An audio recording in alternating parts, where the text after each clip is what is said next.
2026년 7월 15일 수요일 아침을 여는 생명의 큐티 시간입니다. 오늘 말씀은 에스겔서 26장 1절에서 21절 말씀으로 남의 실패를 나의 성공으로 여기는 죄라는 제목으로 함께 말씀을 나누겠습니다. 자, 오늘 말씀 들어가기 앞서서 어제 말씀 좀 간단하게 볼까요? 어제는 에돔에 대한 이야기, 또 블레셋에 대한 이야기였죠.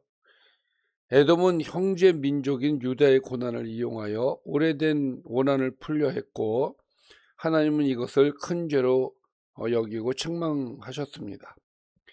하나님은 공의로 에돔을 심판하시며 하나님의 백성을 대적하는 것은 곧 하나님을 대적하는 것이다, 이렇게 보셨죠.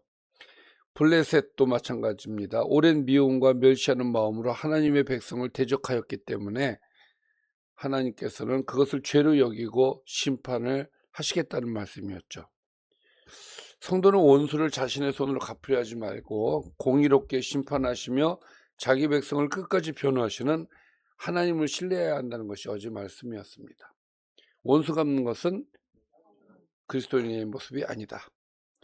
자, 그리고 이제 오늘 말씀인데, 오늘 말씀은 두루에 대한 이야기입니다. 두루에 대한 이야기인데 굉장히 어제 그제 말씀보다는 상당히 길어요. 두루에 대한 말씀이.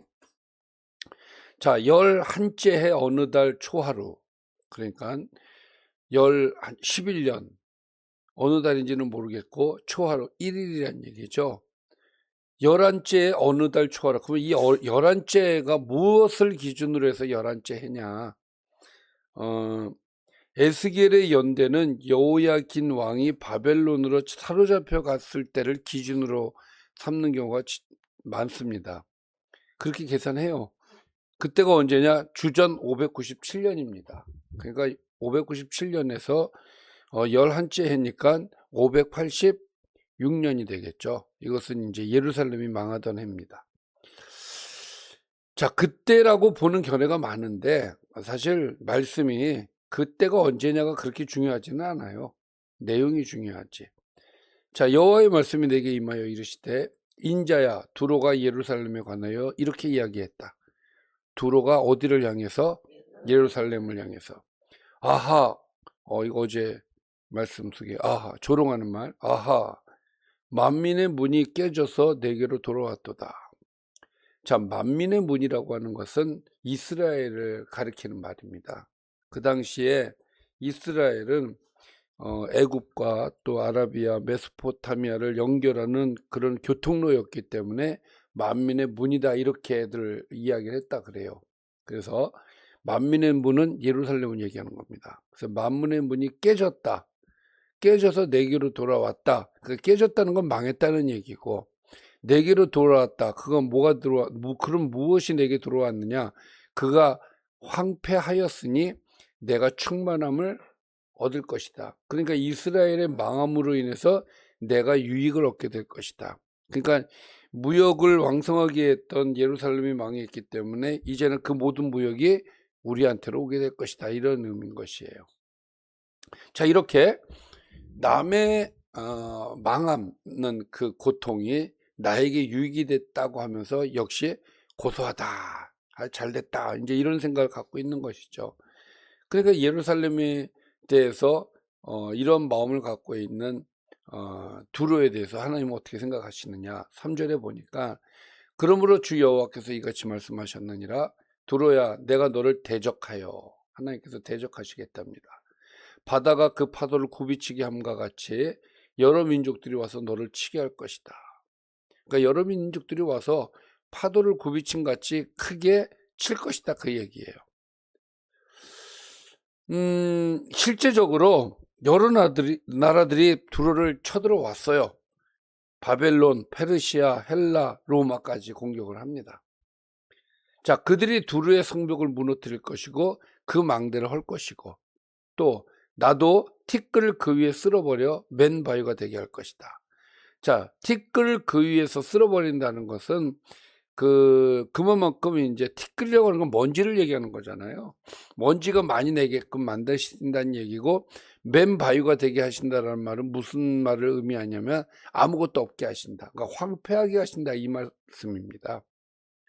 또 바다 가운데 금을 치는 곳이 되게 하리니, 바다 가운데라는 표현을 쓰는 것은 이제 이 두로가 그 무역 해상 도시였기 때문에 섬과 해안에 걸쳐 있는 항구 도시였어요. 그래서 바다 가운데 금을 치는 곳이 되게 하겠다라고 하는 것은 두로의 몰락을 얘기하는 거예요. 과거에는 수많은 상선이 드나들던 항구였지만 이제는 어부들이 그물을 널어 말리는 평범한 바위가 될 것이다라는 이야기가 되는 것이죠.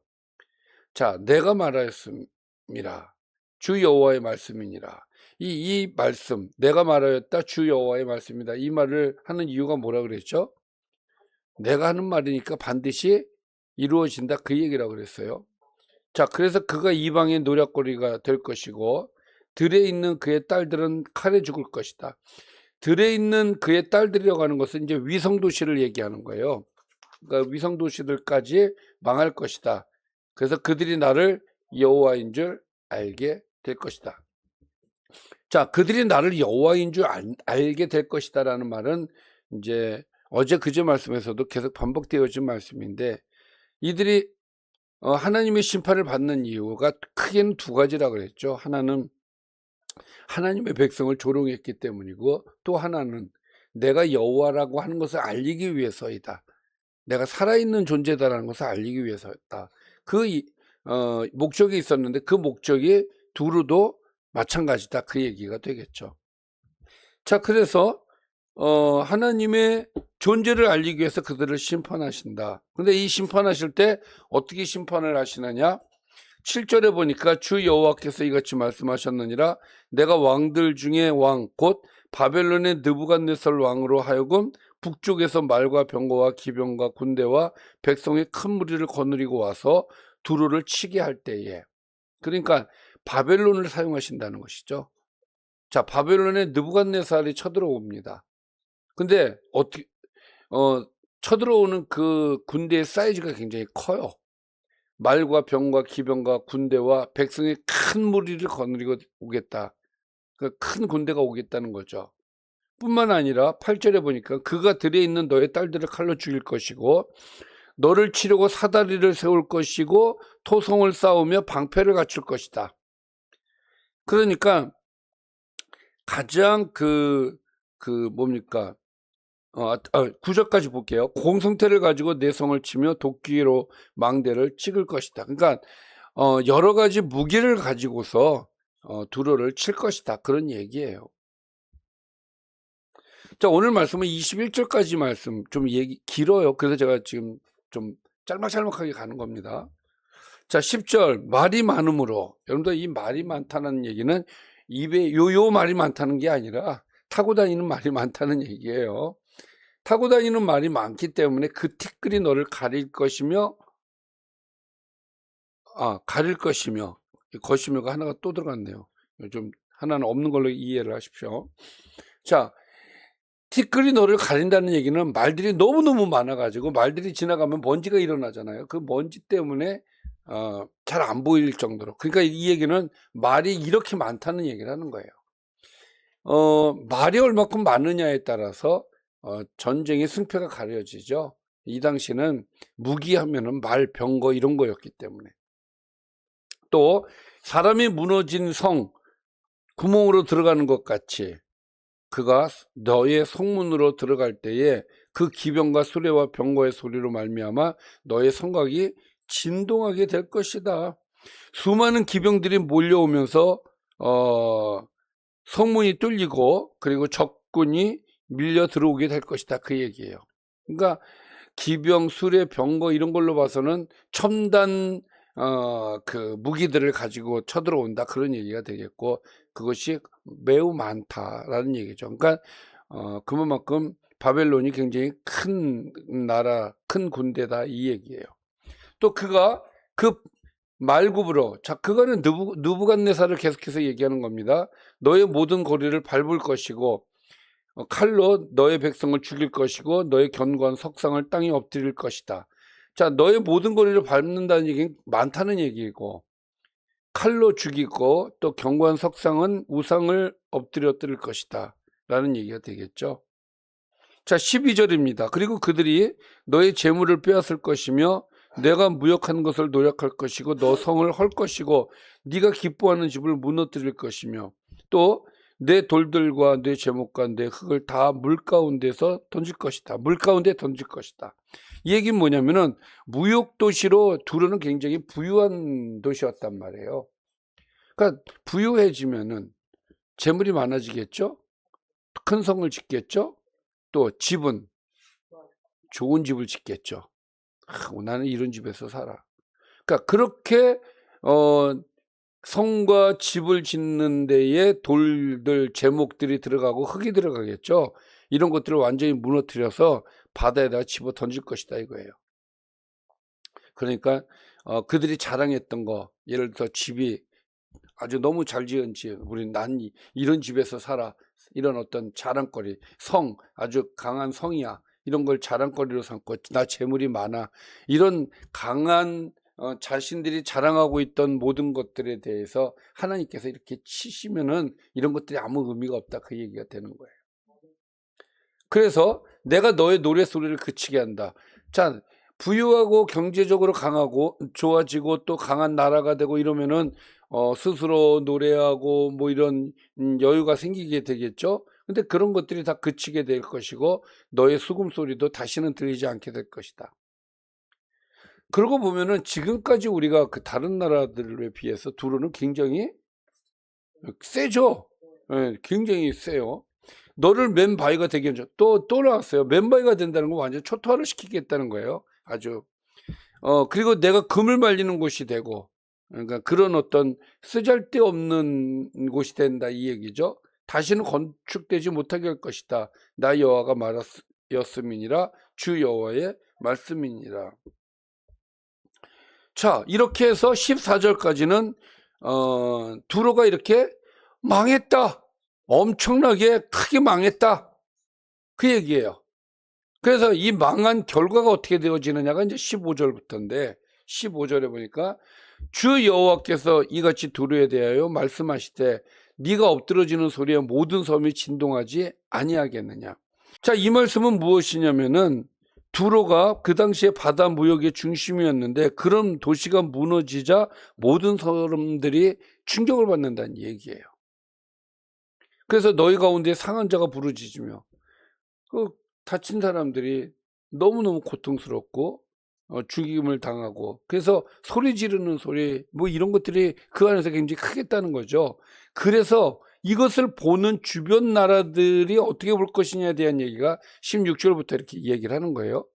그 가운데 바다의 모든 왕이 주변 왕들이 그 보좌에서 내려와 조복을 벗으며 수놓은 옷을 버리고 떨림을 입듯 하고, 자, 이들이 왕자에서 내려와서 화려한 옷도 벗고 권세가 이것은 무엇을 얘기하냐면은 그들의 권세가 무너졌음을 인정하는 그런 모습이거든요. 그래서 땅에 앉아서 너로 말미암아 무시로 떨며 놀랄 것이다. 두로를 보면서 두려움에 차는 주변 나라들을 보게 되는 것이죠. 그들이 너를 위하여 슬픈 노래를 부를 것이다. 어떻게? 파란색 글씨처럼. 항해자가 살았던 유일한 성읍이여. 이거 애가를 부르는데 너와 너의 주민이 바다 가운데 있어 경고하였었도다. 이건 이제 과거를 얘기하는 것이죠. 해변의 모든 주민을 두렵게 하였더니 어찌 그리 멸망하였는고. 야, 어쩌다 너 이렇게 됐냐. 충격이기 때문에 그렇죠. 자, 그래서 18절 네가 무너지는 그날에 섬들이 진동할 것이고, 섬들이 떤다는 얘기예요. 주변 섬들이. 바다 가운데의 섬들이 너의 결국을 보고 놀라게 될 것이다. 이건 주변 나라들에게 큰 충격을 주는 사건이다 이거예요. 두로가 이렇게 망한 것은. 19절입니다. 주 여호와께서 이같이 말씀하셨느니라. 내가 너를 주민이 없는 성읍과 같이 황폐한 성읍이 되게 하고 또다시 두로의 멸망에 대한 이야기를 하는데 좀 더 완전히 몰락되어진 두로의 모습을 얘기를 하고 있어요. 황폐한 성읍이 될 것이고 주민이 없을 것이다 예요. 깊은 바다가 너 위에 오르게 하며 큰 물이 너를 덮게 할 때에, 자, 이건 예를 들어서 쓰나미 같은 그런 사건이 터지는 것이죠. 쓰나미가 굉장히 무서운 것은 우리가 예전에 그 일본이 쓰나미를 당했을 때 정말 그 엄청난 그 모습을 보면 우리가 야, 그렇게 나라가 망할 수 있다라는 것을 알 수가 있죠. 그렇게 하시겠다는 거예요.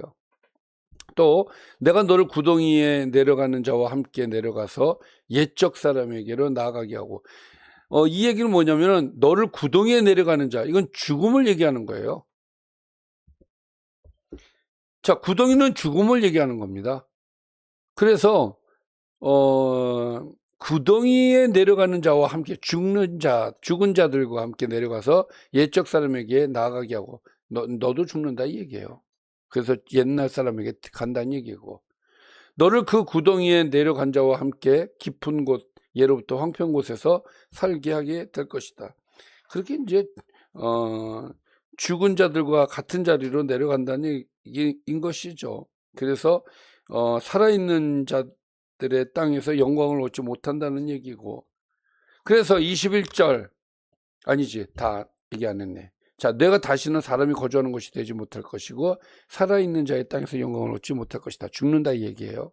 다음, 내가 너를 패망하게 하여 다시는 잊지 못하게 할 것이고 사람이 비록 너를 찾지만 다시는 영원히 만나지 못할 것이다. 완전히 없애버리겠다는 하나님의 선언입니다. 주 여호와의 말씀이니라.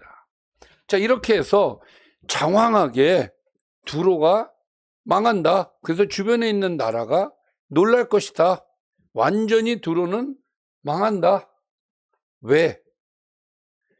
이스라엘이 망하는 것을 보고 조롱하면서 이제 쟤네들이 망했기 때문에 우리에게 유익이 있을 것이다. 이런 마음을 가진 것을 하나님께서 죄로 여기셨기 때문이다 이거예요. 그러니까 여러분, 남이 잘못되는 것을 보면서 고소하다 하면서 박수치는 일을 하면은 그건 그리스도인의 모습이 아니다 그 얘기죠. 자, 오늘 말씀 좀 정리해 볼게요. 두로는 예루살렘의 멸망을 슬퍼하지 않았고 자신의 성공의 기회로 여겼습니다.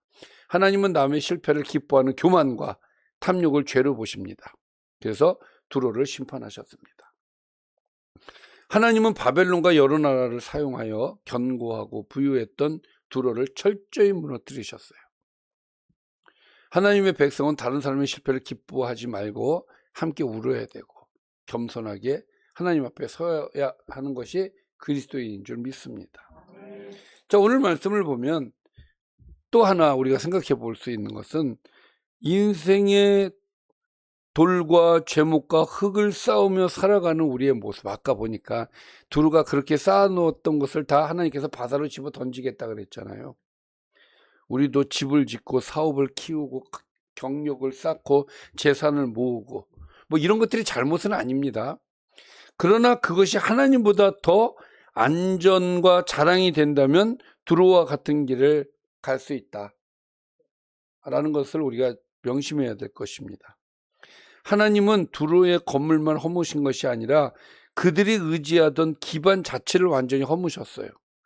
그러므로 성도의 삶도 무엇을 쌓느냐보다 무엇 위에 쌓느냐가 중요하다.